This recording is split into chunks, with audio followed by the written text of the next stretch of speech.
Welcome, listeners, to a special episode of the Everyday GSD podcast, celebrating National Women's Health Week. Today, we're diving into a world where science meets confidence and where empowerment takes on a whole new meaning.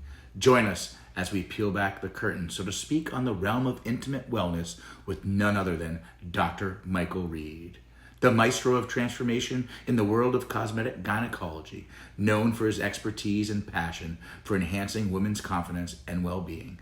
Dr. Reed isn't just a doctor. He's a visionary, a pioneer, and a guardian of self-assurance. A true everyday GSDer, and someone I'm now proud to call a friend. So buckle up as we embark on a journey through the fascinating landscape of feminine health and empowerment with the one and only cosmetic gynecologist extraordinaire, Dr. Michael Reed. Like always, today's episode is brought to you by our amazing sponsors: gluten-free diet water, premium junk clothing, Williamson wines, and Good Dudes coffee. Gluten-free diet water. Stay hydrated with a refreshing twist, perfect for those health-conscious listeners. Premium junk clothing, for those who love to express their unique style with high-quality fashion pieces. Visit premiumjunkclothing.com and use code EverydayGSD15 at checkout. Williamson Wine, natural artesian wine from Napa and Sonoma.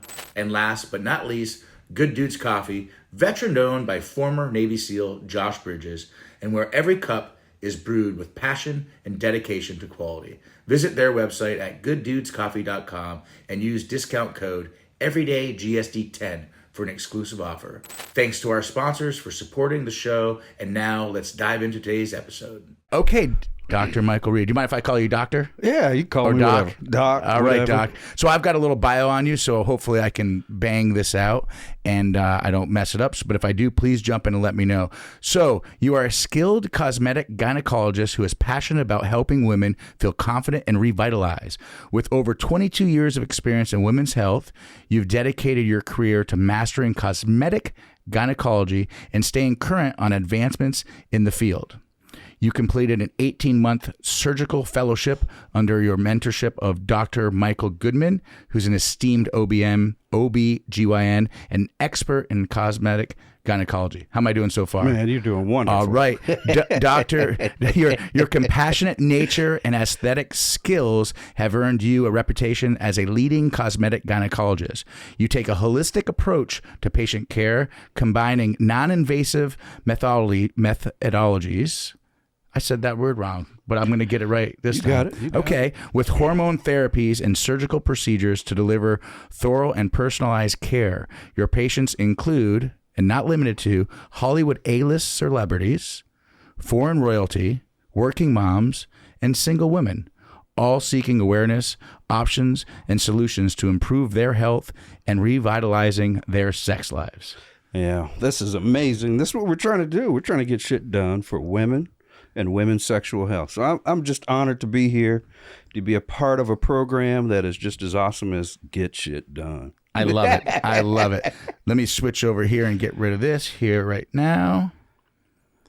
I'm just excited because I don't think we've ever had anyone on the show. I shouldn't say I don't think. I know for a fact we haven't had anyone on the show that, first of all, does what you do, but that has the education and the skill set that has been doing this for so many years.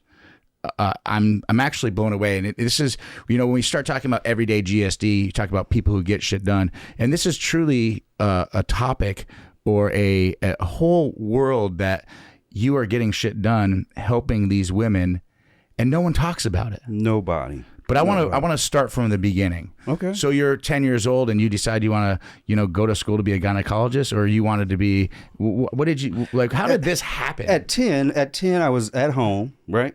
My mom was watching Quincy, make me watch an Emergency 51, and she was a teacher. She is a teacher, right? And she would tell me, boy, you're going to have to be something. Well, she was always watching Quincy and Emergency 51. I said, well, damn, I want to be a doctor. And she said, well, that sounds good. And that's all it took. I just had this burning desire. When she said that was good, that was good. I went after it. That was it. Now, is this an industry that is typically the gynecology world? Is this typically an industry that the doctors are female or are they male? Well, it's changing. The landscape is changing. Prior to probably 10 years ago, a decade ago, mostly men were doing gynecology. Okay. And then now women are doing gynecology and obstetrics, and it's really balancing out. And now we're seeing actually the pendulum swing the other way. We're actually seeing more women taking the forefront when it comes to obstetrics and gynecology. So when we start talking about gynecology, I think of, my wife or a female going in to get her annual checkup. Mm-hmm. But I don't think of a female having plastic surgery. Yeah. But I've done a little research, obviously, before you got in the show, and Okay, appreciate it. I understand women. After they have children, there's some stretching. Yeah. And there's a lot of things that happen down there that potentially could be fixed to give them a better sex life. Yeah. And I think that's what I think we want to dive into, because I think I was talking to you before the show, and we were talking about people never talk about this stuff, right? No. And they don't talk about, for men, they don't talk about erectile dysfunction, like the little blue pill. Right. But they now talk about it more than they ever did. Absolutely. Years ago, no one ever talked about it. Nobody. No one. And now you can go anywhere and someone's like, oh yeah, just, call the doctor and get a blue pill. You can get it off internet, Instagram. You just go to and drop a few questions, and boom, you got hard-on pills, Cialis, Viagra, everything you need. Right. And do they have that for women? That's where we're coming in. This is what we're here for, right? Because if you really think about all this stuff, it's like women's sexual health has been sitting on a shelf. It's been just chilling up there. Nobody's looked at it, and then now all of a sudden everybody's picking it up, and what the hell is this? They blow it off, the dust comes off of it, and they say this is women's sex. What? And we now are beginning to say, hey, modern day women are not going to just sit back and say, I'm just going to deal with the longevity of my vagina. And why do I say longevity of the vagina? It's no different than 25 years ago when they talked about the longevity of the penis. I mean, when you talk about Viagra, the guys that made Viagra, right? Right. He wasn't doing that to try to help men procreate. He was doing that because he wanted to increase the longevity of the penis, because we understand as individuals, men and women, sex is not a want, it's a need. It helps us in so many different ways. Right. Takes away stress. You use it to reward yourself. I mean, it just reinvigorates. There's just hormones that are released. I mean, sex is a need, not a want. And so the guy that's making Viagra says, the penis stops working after a while. And for men, it's at all different ages. It all depends. Different ages. All different can be ages. caused by stress. It could be injury, age. It could be age. It could be smoking. It's like it could be heart disease. It's the canary in the the mine, the coal mine, right? So we're at this point now. They're giving out Viagra. We're able to get Viagra, get all these things to increase the longevity of our penis. And then we're wondering, we're sitting here now saying, okay, how do we increase the longevity of the vagina? But nobody wants to talk about it. When you think about the last visit a woman is taken to their GYN, they go in and they get, if they're over 45, they're making sure that you don't get pregnant, make sure mammograms are coming, and we don't want you to get any disease, right? And that's it. And then come back again a year and we'll do the same thing.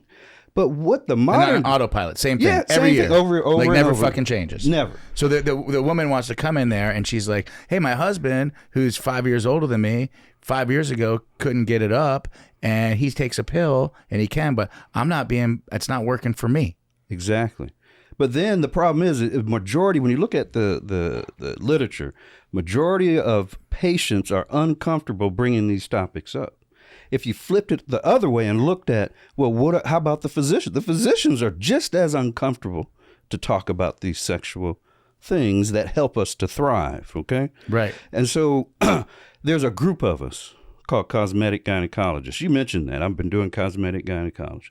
Cosmetic gynecology is really just a term so that the woman will know that this doctor is going to listen to me about functional as well as aesthetic concerns, right? Real life concerns is what they're going to be talking about. Right. Yeah. No, I love it. So you go to college, you get your education, and how long did it take you to become a gynecologist? So it's 12 years after high school. So 12 years after high school. Oh shit, 12 years. Yeah, 12 years after high school. And mine was tough. I did 4 years of undergrad. Then I didn't get into medical school.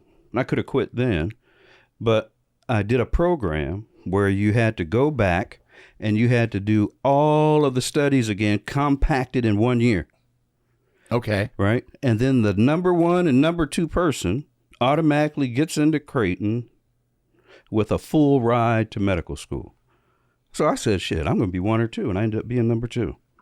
And so now I didn't get in the first time, but I got in the second time. As a top performer. As a top performer and for free. So God is good. That right there is everyday GSD. Yeah, you got to do it, man. And and we talk about this all the time on the show, and I've got to mention it now because you just brought it up so quick into the show. You didn't get accepted, right? But you didn't fucking quit. No, because you could have said, you know what, I'm going to go do something else. You could have, even though years before that you knew what you wanted to do. At 10, yeah. And instead you're like, you know what, I'm gonna figure out a way to do this. And then out there's a program, and you have an option to get in this program. Mm-hmm. You chose to do that. Yep. And you have an option to potentially, if you do a good job, I'm sorry, let me rephrase that. If you do a good job, you do a good job. But if you do a great job and you make top 1 or 2, the top of the class, you get a free ride, and you said, fuck this, I'm all in. Mm-hmm. No quitting. None. That's everyday GSD right there. Thanks, bro. And, yeah, seriously. I mean, Justin. I'm all about it. That's why he's on the show. That's why he's on the show. Because I know there's going to be a lot of listeners, because we have a lot of different people on the show. They're going to be like, so you got a gynecologist on the show? But you're not just a gynecologist. And that's what I think I really want to talk about today. And I want to talk about your journey from, so now you're in school. You're top 1%. Yeah. So then what happens? So then I finish medical school. When you're in medical school, you figure out what you want to do, and I decided I want to be an OBGYN. Okay. So because I loved it. I mean, it's an intimate moment, you know? You get to be in a place and in a situation that not everybody gets to be involved in. And then you get to care for this couple from the very beginning of their inception. It's them two coming together to create 3 or 4 or 5, whatever it may be, and then you get to be a part of it. So I fell in love with it, and plus you get to do surgery, and it's you fix problems. There's an end point to it. So I just fell in love with OB, and from after doing OB, I then decided, well, I'm going to open a practice, and I did a practice in North Carolina, Wilmington, North Carolina. I was there for 3 years, and then moved to Nebraska. And okay, then, so you're moving around. Yep. So in Nebraska, cold there. Cold. I was the only guy there. They brought me in because they said, because in Wilmington I had started a practice from scratch, and so they brought me. And how hard was that? Hard. Right. You just have to keep pushing, and then just keep pushing, and then just keep pushing, and then one day it opens up. Because isn't it most of the time? And I'm guessing like most practices, like dentist, any kind of doctor, if you're starting from scratch, you have 0 clients. 0. And they don't know you. Because they've always, like when you go to the doctor, it might have been your dad's doctor or your mom's doctor. And then that doctor office gets bought out. And then that new person comes in and that just becomes your doctor. It's kind of like the family. Yep. Just kinda, so you're going in there from scratch. From scratch. Nobody knows Fucking me in North winning. Carolina. You know? That's From GSD. Nebraska. I mean. From Nebraska to North Carolina, nobody knows me. Open a big practice. It's going well. At that time, there were some personal family issues. Right. And first wife wanted to get back to Nebraska. You know, this show isn't about the first wife. All right, thank you. Yeah, we're not going to talk about the first wife, are we? You know, who gives a shit about the first wife? I don't give a shit. I don't give a shit about the first wife. But I'm just saying, because you know who's not on the show? The first wife. I don't even remember the first wife. I forgot her name. I don't even know her name. Yeah. But anyway, so we get to Nebraska, and I start from scratch again. But then I'm here for 17 years, and in that 17 years, I have a 10,000 patient panel. I've delivered well over 5,000 babies. 5,000 babies. You brought 5,000 people into the world. Yeah, man. Can we say that again? That's my hometown. Seriously. You brought 5,000 people into this world. Department chair Shows of the department for 9 over. years. Yeah, mic drop. Show's over. Mic drop. Yep. That's amazing. Yep. So I did that for 9, and then also I was the chairman for 9 years of the department, and then did that. So when you say chairman, so that means you're kind of the honcho for the labor and delivery. Okay. And so if there's any concerns, so you're in charge. Like other doctors are delivering. Yeah, they come. You're the big dog. Kinda. Okay. I don't want to say that. Okay. Okay. Yeah. Okay, but I'll say it. Thank you. I can say it. It's my show. So during that time, right, I sit in this chair comfortably, but I used to be like 350 pounds, somewhere in there. Okay. And I wanted to change. So I did surgery. Went and got a gastric sleeve. Yep. Shrunk my stomach down. I lost all this weight. But I had all this skin that was a reminder of my past. Right. So with the second wife, who was just wonderful. We can talk about her if you we want. can talk about her all night. We talk about her. Yep. she was real supportive, and so I went and got surgery done. I got abdominoplasty. Okay. Got some man boobs removed, because all this, that gets loose. When you lost a lot of weight. You lost a lot of weight. So when I did that, I was like, damn, I feel good. I mean, it was your crazy. Self-esteem. Yes, I don't like self-concept. Because I'm confident. Okay. I'm confident. I like it. But my self-concept, the way I looked at myself was a little different. I just like that word better. I like it too. From now on, that's what we're going to say on the GSD show. Improve your self-concept. I like it. Self-concept. Yeah. Put that Improve in your self-concept. Yeah. Fuck. Yeah. You can say fuck. Oh, I can? Yeah. Okay. All right. I want to just keep it real. Yeah. You know? That's Yeah. all I'm trying to do. Yeah. So you improve your self-concept. You look at Right. yourself and you go, man, I feel fucking good. Right. And then I've also during that time, performance wasn't the best, so I got a hold of some testosterone. Okay. So I get some testosterone too. Shots or pellets? I have pellet in now. Okay. I used to do shots. Yeah. And then I was doing creams. Then I moved to pellets. They all work good. Right. But so I'm doing all this, right? And then I'm going back to work feeling like a champ. And I'm doing what I just told you.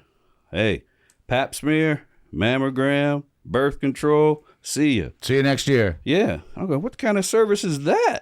Right? And that's when I had my aha moment. I said, I was able to get my stuff together the way that I wanted to. I could get testosterone the way I wanted to. And I'm caring for these women now at that point, probably 17 years. And I haven't asked one of them, how do you feel about yourself? How do you feel about your genitalia? How do you feel about sex? How do you feel about your self-concept, right? I didn't ask none of them. I said, damn, that's got to change. That's really got to change. I mean, really, right? Right. I mean, you can't, how are we going to change? This is where. How are you going to fix them if you don't ask them and they're not telling you? There you go. You see the problem. It's starting to come. You're seeing it, right? Because they're also, I'm going to make an assumption. You're not asking. They're not telling. Maybe there's a bit of an embarrassment because it's something no one ever talks about. Yep. And that might not be the right word, but they're uncomfortable maybe saying it. Like, hey, I haven't had sex with my husband in this many years. Or, or we have sex and, he's on the little blue pill. It's good for him, but it's not for me. Yeah, it hurts like hell. Yeah. It's So, trying to do what? GSD. What was I telling you about? Where was that? Because I've done a lot of shit. Pick it up at you realized you hadn't asked yet. Oh yeah, the patients. I haven't asked them. Yeah. Thank you, Justin. What's going on with you? And so that's when I had my aha moment, and I was like, okay. I was also one more thing though. I was burned out. Okay, I've done 5,000 babies. I started 2 practices from scratch, 10,000 panel. I love every one of my patients. Every one of them. I give them a hug today because they just changed my life so much. Right. And it was so disheartening to one day wake up and you go, shit, why am I here? And you're mad. And you don't know why. Right. You're getting mad at staff and they're looking at, shit, that's not Dr. Reed. That's not how he talks. So I figure out it's burnout. I figure it out. And so I'm trying to say, okay, let me talk to some of my other doc friends. They got to be feeling this too. Well, the thing is, if you talk about being burnt out, then that means what? You might be weak. that you can't make a decision, that you might be indecisive, but it's exactly the opposite of that. Right. Right? Because you're looking at yourself saying, hey, I want to be better so that I don't become indecisive and have doubt and fear creep in, right? So I'm asking the other guys, even though I'm vulnerable and ready for that, the other doctor may not be ready to be as vulnerable and say, yeah, I feel it like you do. So I'm left to figure out, what am I going to do? How am I going to pivot? What am I going to do? I'm 50. I'm 50 now when I'm doing this. And so I decided I'm going to look into female cosmetic surgery. You look like you're like less than 50 right now, my man. I need to get some of that shit, whatever you're taking. Who's your doctor? Me. Oh, shit. So I'm 50. Okay. I got big practice, right? I've said that several times. I have this house. I mean, it's probably the best house in the neighborhood. I mean, I'm not putting anything on it. Or Right. anything. Pool, everything, basement. I mean, movie theater. I mean, everything. Yeah. But I was sad. I couldn't. And then my wife was like, well, what are you going to do? So I took this course where I wanted to figure out about female cosmetic surgery. Because I remember, hey, I remember I had my cosmetic stuff. And there's female stuff. And I'm a gynecologist. This might be right in line. So I go and take this course. I take a 3-day course. Whew, it gets me excited again. Like back when I was in residency, getting ready, man, I'm reading books. I'm reading articles. I'm like balls deep in this stuff. I mean, deep, right? And I'm just feeding myself all this stuff. And then, sure enough, I'm saying I'm going to open this up in Omaha, Nebraska. That was my plan because that's where my support was. That's where my family was, right? Right. So I was going to open this up in Nebraska.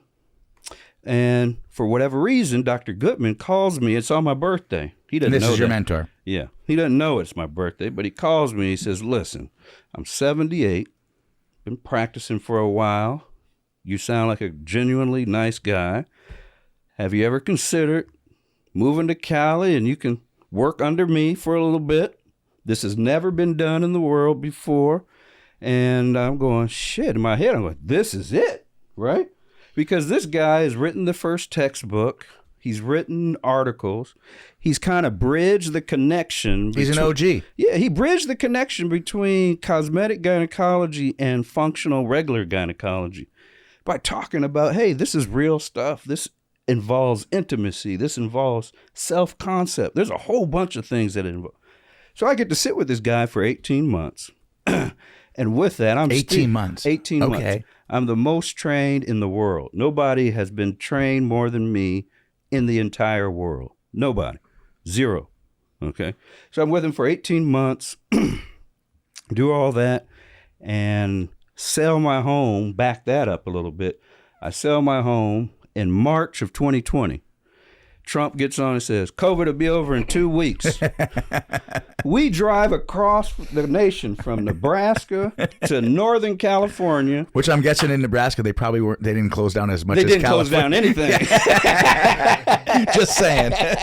Nothing was just throw closed. that, Nothing was closed. You had a big party when you left, and you showed up to Ghost Town. Oh my God! It was like I was the only one on the highway besides big 18-wheelers. Yeah. And then we get to the house, and we go from this gorgeous house to like 1,200 square foot home. Which costs more, probably. Yeah, almost. And I mean, we're just pushed up in this little house, and I'm like, honey, we're gonna get this done. I use the money from the selling of our home to support the family, Right. Because I got to take in everything, right? Right. So if I'm gonna leave my practice, take my family across the country at 50, I better be ready to do some work. You better be on it. Right. You better So- GSD. That's right. And that's what I did. I just hung with him on everything. Went to every visit, went to every operation, went to anything. He was on the phone. He talked. I was there. I don't care. I was there. And And he, at this point, he's 78 years old. yeah. So he's been doing this for a long time. Yeah. Okay. So after the 18 months, I would say it put me probably a decade ahead of everybody else. At least a decade. Because I didn't have so much. Then you do all that, and family, we purchase the practice, we do all this stuff with them, and it has been an amazing trip because now he's now worked with me in my practice for 2 years, and then now he's finally retired.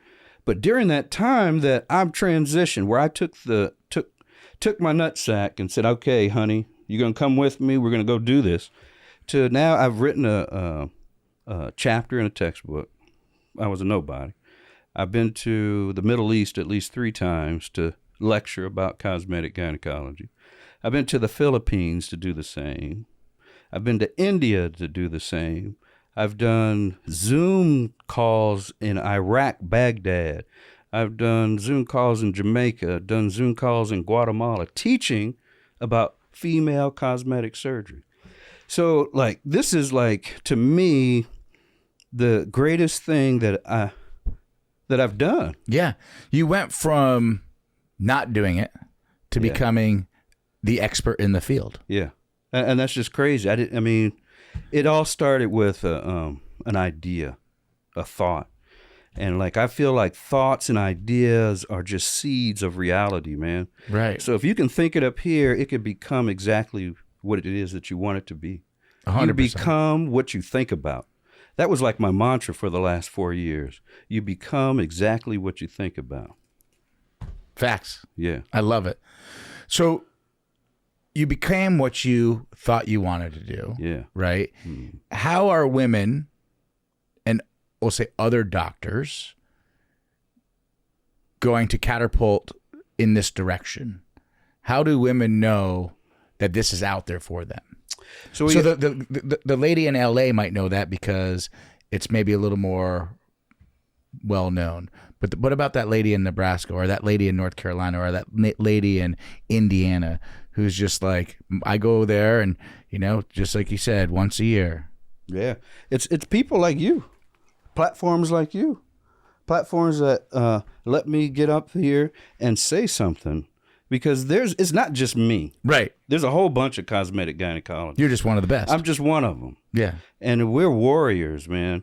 Because, even though I may have trained, 18 months and did all this stuff, but you think about what it is to be a cosmetic gynecologist, and I think your audience needs to know this.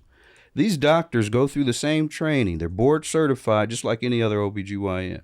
And so in order to get the training to be able to listen to the concerns of the modern day woman and then take care of them, they have to go get extra education and spend money to get that education. So they're dedicated to the fact that they want to uncover and release women's sexual health because they're entitled to have just as much fun as men and women. I love it. So this is a question that, it's to me, it's an obvious question because I think that no one talks about it, right? Mm-hmm. So how do we break down the stigma so it can be talked about? Yeah. And I know you kind of said, well, it's like shows like this, but how can women feel comfortable, or the doctors feel comfortable and say, hey, I can help you? Yeah. So what we got to do is do training. Okay. So the doctors need training. So another thing that I've done is created the Institute of Restorative and Cosmetic Gynecology. It's a training institute. It's a institute where we are taking board certified OBGYNs and turning them into warriors, going out there and changing the landscape for women. So when they come, we give them a lecture on non-invasive procedures. We give them lectures on surgical procedures. On top of that, I've worked with a company called Sonequence, and we are able to get actual cadavers, where we set up cadavers. Whoa. And the doctors will practice on cadavers and get their stuff together. This is important to me because I'm going to bring it. This is important. This reason why this training is important. Yeah, back it up. I'm cool. Back it up. We got all night. All right. And it goes back to men a little bit. And this is why we got to change it and we got to get behind this. There's this procedure, it's called the pneuma, where the man can actually make his penis thicker and a little bit longer. Hello. Okay? Justin says, sign me up. My wife's laughing. My wife's laughing right now. She thinks I already did it. That's what you were doing in Panama. Stem cells my ass. Exosomes or something. Okay, jokes. And no, it's good that we can joke about it, right? Because I think that's what makes it, because it shouldn't be a closet conversation. It can't be. It fucking should not be. Right. Yeah. Right. But let's pick it up at where you were saying the pneuma. Yeah. So you get this. You can get this pneuma device, and look at this. Only 9 doctors do that in the world. I know one of them, and this is a device for men. For men, this is a device for men. Okay. I said, man, why is it that only 9 doctors, you only let do this? He said, because there's only one penis. I said, damn. But when you think about that for a minute and you step back for a minute, anybody can say they can do a labiaplasty. Anybody can say they can do a vaginal reconstruction. Anybody can do it. But they have one vagina, one vulva, like we have one penis.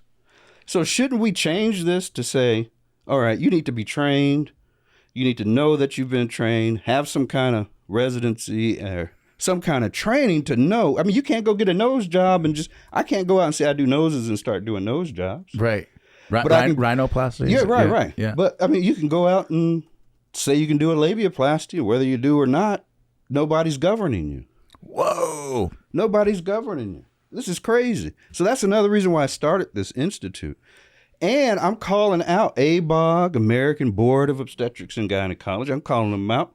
I call them out on every podcast. American College of Obstetrics and Gynecology. I'm calling them out because those are the people. Those are the people where we need to house cosmetic gynecology, right? They don't like the name, but we got to come up at cosmetic/functional. I don't know. But what we do need to do is have these boards, ABOG and ACOG, say, yep, women's sexual health is just as important as men, and women are deserving of sex just like men, and sex is not a want, it's a need. Then we can get somewhere. It's almost like listening to you right now, and I know I can tell the passion, I can feel it in the room, but it's almost like you're a voice for the women. Why not? Without even women knowing you're the voice for them. They'll figure it out. Yeah. No, I think it's great. Mm-hmm. I'm here. I'm fighting. That's what I'm saying. Gladiator, warrior. Yeah. That's all we're doing. It's a training camp. Right. We're going to train them up, make gladiators. They're going to go out, change the lives.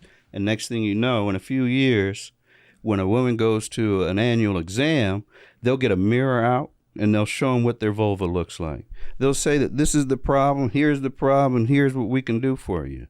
Oh, you're having this issue, it's hurting with sex. I have a non-invasive procedure that I know that will work for you. We're going to come over here. It's going to take one treatment. It's going to take us 10 minutes. And I guarantee you in a month, you'll be able to have some semblance of intercourse that you weren't able to have with your husband prior to. And now you guys can get back to the things that really matter, because when you think about it, when I say it's a need, I mean, we're all married, right? And I know you are, and I am. We're there because they make us better. We live longer, right? Yeah, facts. So imagine I'm getting what I want, right, but it's hurting her. And now she's pulling away from me, but she can't tell me why. Right. What am I going to start thinking? Yeah, that there's a problem. Some of the problems. Yeah. But really it's not. Yeah. It's really nobody's there to address that real life concern for the modern day woman. Right. She wants the longevity of her vulva. She wants to enjoy the intimacy of her husband. She wants to be close. She wants to feel good. You know? Yeah. She's deserving of all these things. Right. Let's get it together and let's deliver it. Let's deliver it. Let's deliver it. Yep. Like delivering 5,000 babies. Yeah. But we're going to have to do, I can't do it by myself. We got to get warriors out there. Yeah. We got to get ACOG on board. We got to get ABGO on board. We got to get women that are hearing this to scream and say, damn it, I want this too. Right. You know, this is where we're at. We got to start somewhere. So where's the roadblock in the medical world? The boards or any of these groups, are they kind of looking at you going, hush, hush? Yeah, so I can give you I'll tell you what. Does that question make sense? I know I know what I'm thinking in my head. I think I pretty much know what you're asking. Okay. So you're saying, okay, if all of this is so like, good. oh, Dr. Reed, this guy. Yeah, if all of this is so good, then why haven't they gotten on? So they're looking at us as charlatans, made up stuff. And I'll tell you why. It started 25 years ago in 1996 when Dr. Matlock started all this. He started all this stuff, female cosmetic surgery. Now, what he did is he's ahead of his time. I got to ask you a quick question. If I were to come up with a cure for HIV, would you expect me to be a millionaire? Yeah, I mean, I would assume that. Right. I mean, that's now you assume that. 25 years ago, the medical community didn't work that way. But Dr. Matlock said, I come up with all this stuff. I come up with everything. I figured out a plan to help with edge sensitivity. I've created a traditional anterior and posterior pair that we do in obstetrics and gynecology, modified it in a non-intuitive way to increase sexual gratification. And he figured all this out by listening to the patients because they felt comfortable enough. Right. And then he said, well, if you want to learn, you're going to have to pay me. And that's what the doctors didn't like. The ACOG people, the ABGO presidents, they said, well, hey, this is not how it is done. We share. The Hippocratic Oath says you share. Well, no, he said, this is intellectual knowledge. I'll share it with you. I'd love to share it with you. I just want to get paid for it. But I think I feel like that's a legitimate request. No reason. Yeah, but 20. I think that's a reasonable when you request. Think about it, but when you think about it, 25 years ago, absolutely, I get it. There was an issue. So he said to them, yes, I will train you. You need to pay. But what I'm doing is works. It's real. It's not fake. And if you just wait long enough, you'll see that I'm right and you're wrong. So he goes and say that, and look at this big old tidal wave behind us now. Right. They've been trying to hold that back because they don't want to admit Dr. Matlock was right. He started it. He monetized it. No problems. We all agree that it's okay, but he was ahead of his time. But I thank God he was ahead of his time because now we have something to move the forefront forward for women. And it's amazing what you're saying. I'm just thinking because when I did your intro, you've worked on celebrities, A-list celebrities. You've had patients of royalty. Yes. When do you think, or will it ever happen? Will it happen soon? One of these A-listers, like a celebrity, comes out and says, I did this. Because I feel like that's the spokesperson, right? I'm just going to think of a celebrity. And Justin, you know all these people. Name a female celebrity just any celebrity. I don't care. Megan Fox? No. Well, she just came out with all this stuff. No, okay. We can say Megan Fox. I'm just thinking any celebrity that just comes out and says, hey, I just did this. So now the girl in Nebraska or the girl in Oklahoma who loves this actor and says, you know what, I need to look into that. Yeah, but I think that celebrity, that right one can't just say, yeah, I did this. They're going to have to say what the real problem is that they fixed, right? Yes, yeah. So they can't just say, I got a labiaplasty or I got a vaginal tightening. They have to say, things weren't the same after I had babies. I didn't feel my husband like I wanted to. I wanted to feel more, and you know what? I went and saw Dr. Reed. I changed these things, and now I feel my husband like I did. I'm happy. I'm having orgasms. Endorphins are jumping off like crazy. We're more in love than we were before. And it was because of sex? Yeah, it was because of sex. There's a paradigm when you talk about three things that help in a relationship. And say that again. Say that one more three time. Things. Then the problem in the relationship usually resolves around one of these three things. It's either going to be an indifference or ignorance to sex, romance, or love. However you want to interpret it, it's going to be one of those three things that's going to be a problem in the relationship. Sex, love, or romance. So if that celebrity can really acknowledge that it wasn't a vanity thing, that it was a functional thing, but at the same time, I wanted it to look good. Shit, wouldn't you? Yeah, I mean, I why want not? my scar to look good. Yeah. But it's a I functional mean, thing. you want it functional, but at the end of the day, you want to be able to look in the mirror. Like you said, you put a mirror down there and go, look, I can fix this and fix this. Yeah. When I look in the mirror and I go, I wish my biceps were a little bigger. I know what I need to do that. Or if I see something, I know how I can fix that. But when you start talking about, genitalia, Yeah. they're not talking about that. But they are. I mean, there's so many patients when they come in. But let me rephrase that. They're not talking about that publicly. Yes, that's true. I mean, when you just start to, because I know people at first when they first turn this show on, when they first start listening to this episode, they're gonna be like, "Oh boy, what's this gonna be about?" Right. But they're still listening. Yeah, they're not gonna shut it off. This one off. No, because what you're saying, I think, is so important, and I think it's so important. It's important for the women, but it's important for the men to know this because, like you said, it's the relationship between the two people. Yes. You can't have a relationship with one person. Right. It's absolutely impossible. Right. And that one person, whoever it may be, might be the woman or might be the man, doesn't want to do it by themselves. Correct. They want to do it with the person that they marry. Right. That's why we married them. Right. I feel like you should have a show, like, all these shows that are on TV, the plastic surgery shows or the doctor show. We need to get you a show. I'm ready. It's going to be called The Cosmetic GYN. It's going to be all about the patient so that people can be educated about what it is that's out there so that they know that there's options and solutions. There's awareness, options, and solutions. And so that's what this show is going to be. It's coming. Right. It's going to come. I think Justin might help me with it. Yeah, I'm sure he will. He's good at that. We're doing it. I love it. The message is that good. I totally agree. Yeah. But it's so good listening to you talk about it because it's not uncomfortable. And I'm really good at it too. And it shouldn't be uncomfortable. Well, you're actually I'm good at talking about it. You know what I mean? But you're good. You're real good at it because there's no uncomfortableness in this room talking about it. And when I say it, I'm talking about even when you start talking about sex, right? Just think about 20 years ago, 30 years ago. Sex was something you talked about in the bedroom, Mm-hmm. right? Yeah. People watch adult films but never want to talk about it. Nope.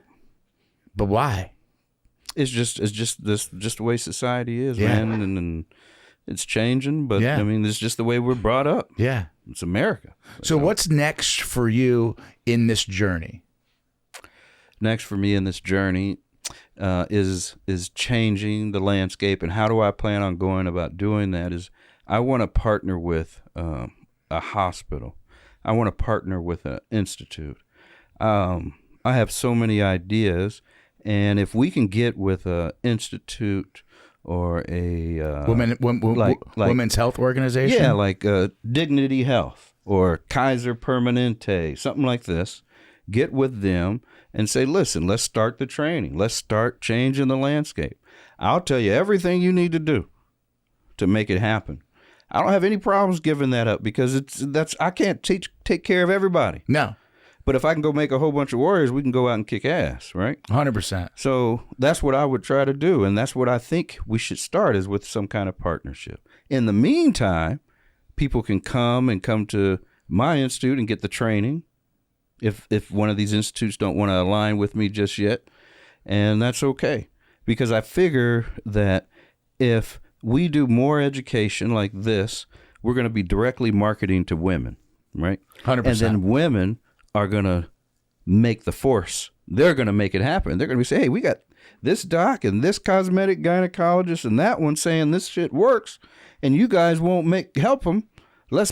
And that's how, so we just direct market like Big Pharma does, right? Right. Big Pharma doesn't come to the doctor anymore. They go straight to the television. They say, take this medication. Ask your doctor about it. Yeah. And you'll get this. Does your stomach feel like this? Yeah, right. Yeah. And then the patient goes to the doctor and says, hey, I want this medication. And if the doctor doesn't know about it, he goes or she goes and learns about it. Right. So now we educate the woman, right? And say, you could use radio frequency to help with your lichen sclerosis.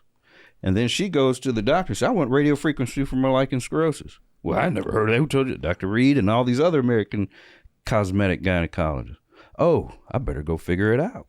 And then institutes also, the reason why they need to be concerned about this is that there are doctors who are untrained or undertrained doing these procedures and hurting women, right?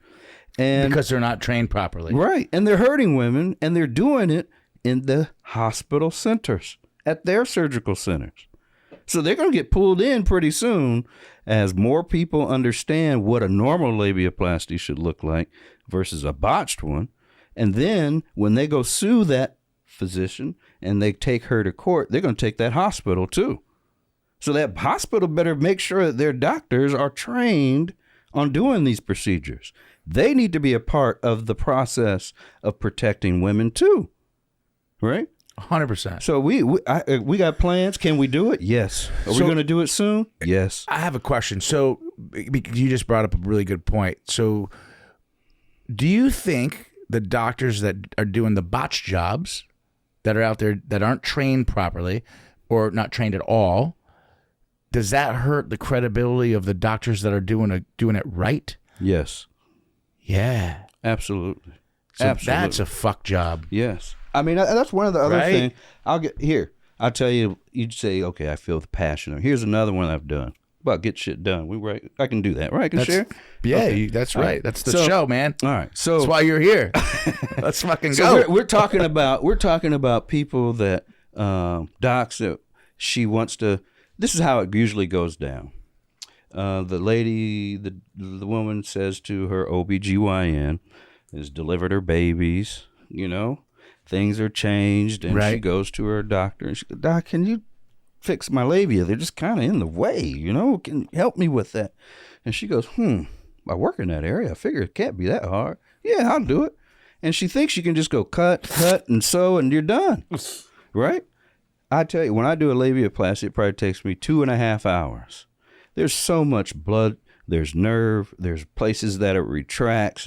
And then what happens now, they cut and then their labia retract and they're left with a hole. No labia. Zero. So you got a little clit at the top with a hole. So when she looks down, it looks like she got a little penis. They actually call penis deformity.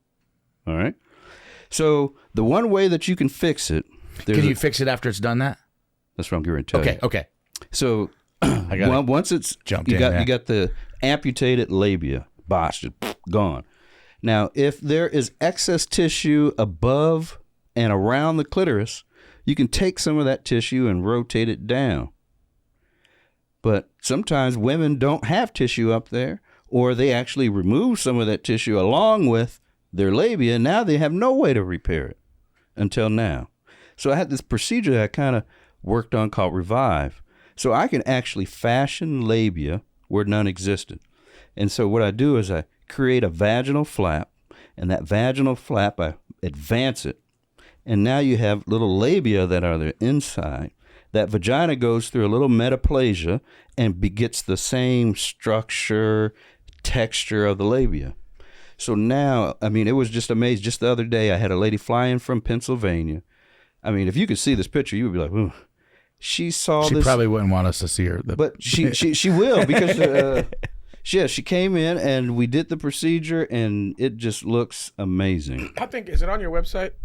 I've done a few of them, but this one she just I think I've seen similar things on your website. Yeah. I have a few of them that I've done on my YouTube channel and that kind of stuff. But the only other person that can do a vaginal flap advancement, as far as I know, there's one in Romania, there's one in Germany, and me in the United States. Get shit done. Yeah. Yeah. Seriously. I just love it. It was, I mean, at 50 to do this is just crazy in itself, but to now be 54 and look back and say, shit, it was worth it. It was scary times, man. Yeah, I can only imagine. I mean, I can only imagine your wife moving from, a beautiful home. Mm-hmm. I have a visualization because I know what the size of homes cost in the Midwest in the area, mm-hmm. compared to coming to California. Mm-hmm. And she had to have the belief or the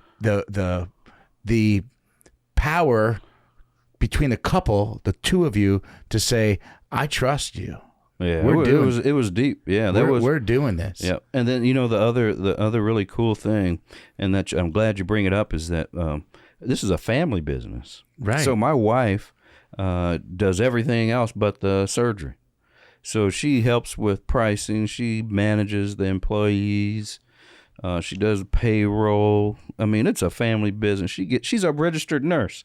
So she's in surgery, and so she'll comfort the patient, explain things to the patient.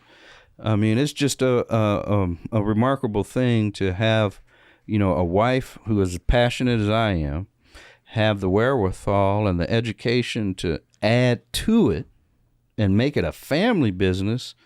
I mean, I just love it.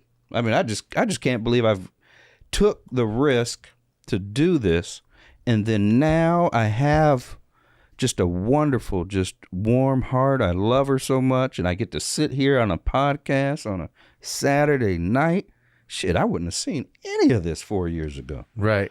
This is amazing stuff. I love it. And you jumped in both feet. Yeah, you can't do it any other way. Right. So yeah. Yeah. So how about this? Just because I know you guys flew into town, why don't you give a last message, a GSD message, because you've given so many already, and I know the audience is going to hear this and they're going to go, this is, we need to get on board with this. But one message, because you overcame, I'm going to go back and just say one thing that I really love. You didn't get into school, and then you could have quit, and we wouldn't be here right now. We wouldn't be here. Instead, you said, I'm not a fucking quitter. Yeah. I'm going to GSD, and not only am I going to GSD, I'm going to be the top of the class, and I'm going to get a full ride. And now, however many years later, in your early 50s, you're teaching people how to do it. Yeah. So what's one last message for the audience that anyone that's either wants to get into this industry, or any message about just being powerful in whatever you're doing? All right. So it comes back to first is the thought. The thought is the most powerful thing that any human being can have. It's just the thought, the power of the thought. And the thought becomes a dream, and the dream becomes a seed of a reality. I often tell people, some of my employees, I say, look up the word impossible. When you look up the word impossible, it says it can't be done, not possible, incapable. But then you think about the Wright brothers. They said, I want a machine that flies. And I just flew down here from California, and all the people said it was impossible. What about the person who said, I could get radio waves, and I can send my voice across the radio waves, and my voice will travel through sky and land into different homes? They were told it was impossible. So I would tell you that impossible doesn't exist unless you accept it as being impossible. And the last thing is, you become what you think about. Again, which is a connection to the thought process. So think thoughts, and with thinking thoughts, a plan will surely come.